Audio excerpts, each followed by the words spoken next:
After much deliberation, I've decided to start a new series on my channel entitled The American Dream, a journey from rags to riches in FIFA 15 Ultimate Team.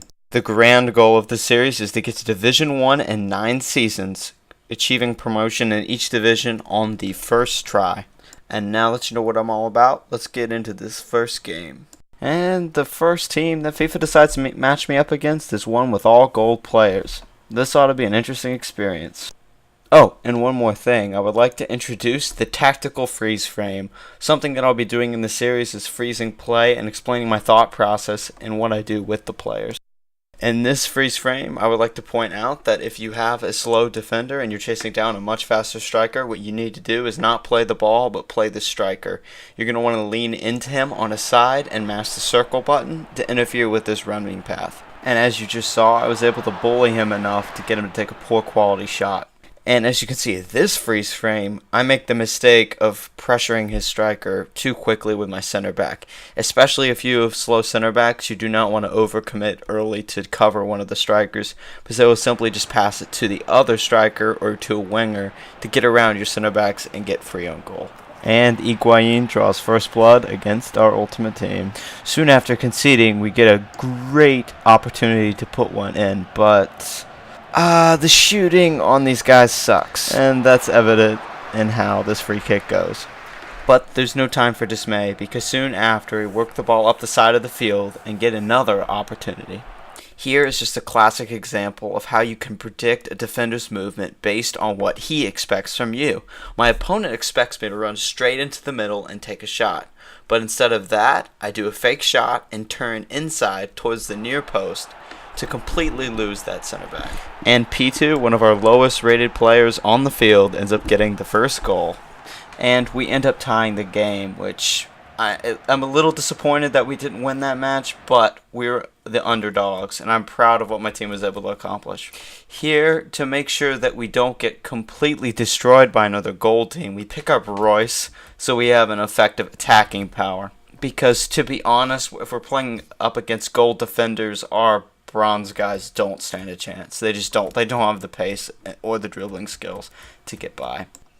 In the second game, we go up against an all-Argentinian gold team.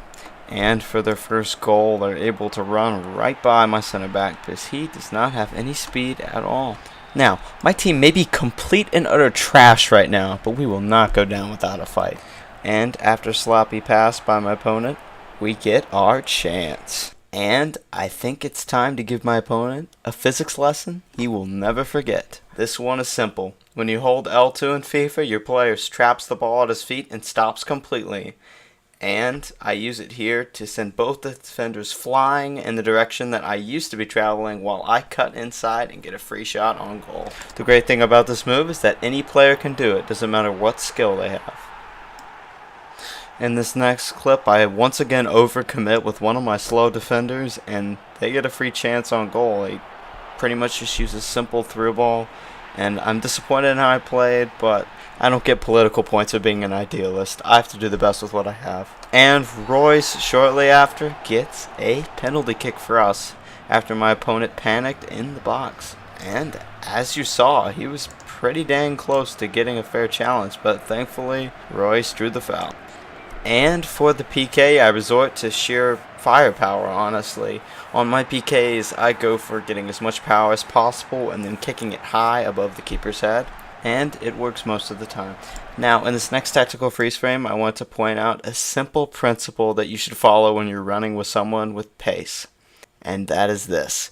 If you see a gap in the defense, you want to run into that gap to expose them, because even if you can't get through that gap, you can pass to someone else who will be in a more effective position since their defense is distracted by your runner. And after running into the void, I'm able to get a tasty finish shot off for the goal. This is Gilas' first goal, and let me just say, this is definitely not his last goal for our team. And now for the most painful part of this game, they win in the 90th minute off a simple through ball, and they just simply outpace our center backs. And after this game, I start pushing my funds towards getting capable defenders because I just could not take it anymore.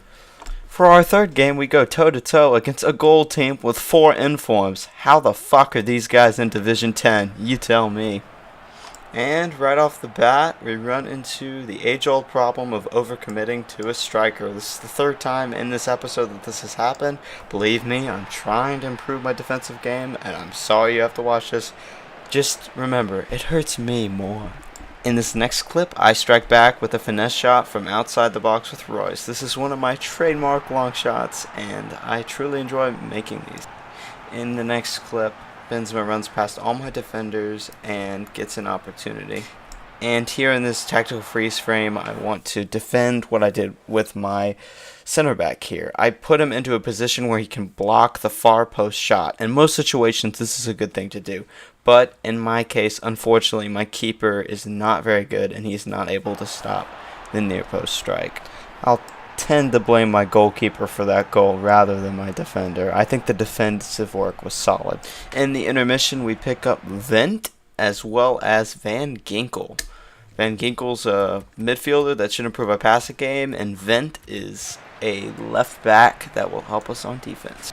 During my opponent's first upcoming attack with Diego Costa, I want to show an example of good defensive play. In this frame, you'll see we're facing Diego Costa making his way up the right side of the field, and he can easily outpace all of my defenders. So what I do is I predict where he's going to end up. I predict that he's going to stay right and stay straight and make that far post shot once he gets in the box, and I run a defender to intercept him on that path. And even though the defender is slower, I'm able to catch up with him and block the shot.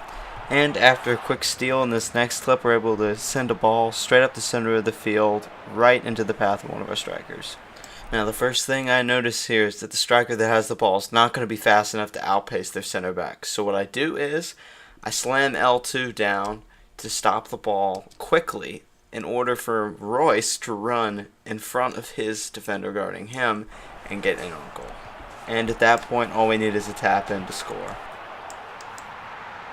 What you're about to witness next is just purely what Daniel Sturridge is capable of. He's one of my favorite players, and he just runs straight through our defense here. I put several defenders in front of him, and he just zooms right past them without a care in the world. And you know our keeper isn't going to do jack shit to stop him.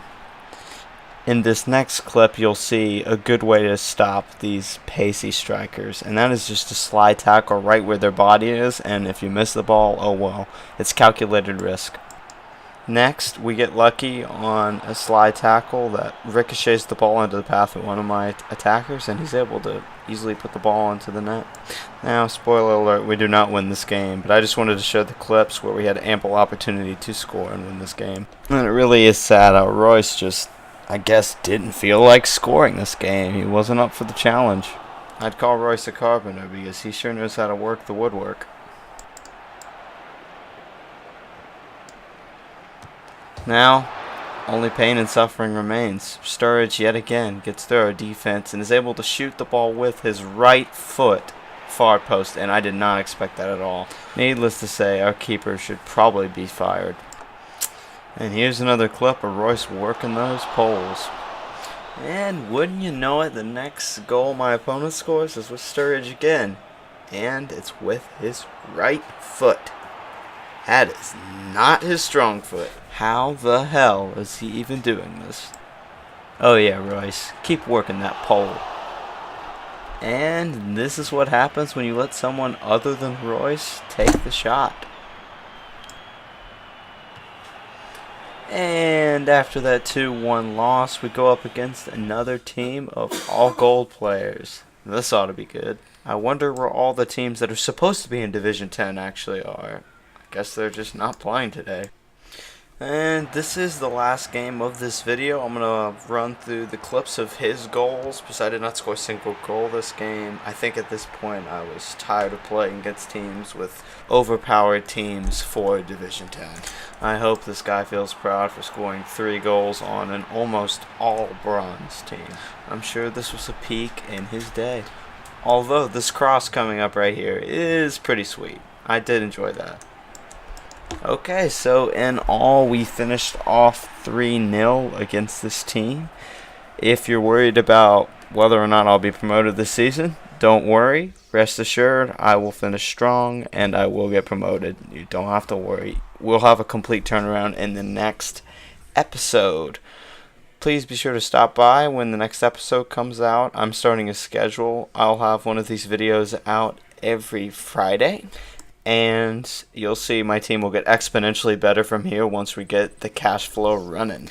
When I get a more complete idea of which players are going to be on each team, I will let you guys know what my strategy is with that. Thank you guys for watching. Be sure to comment and subscribe, and I will see you next Friday at the latest. There is a good possibility that I will have a boss guide out before then.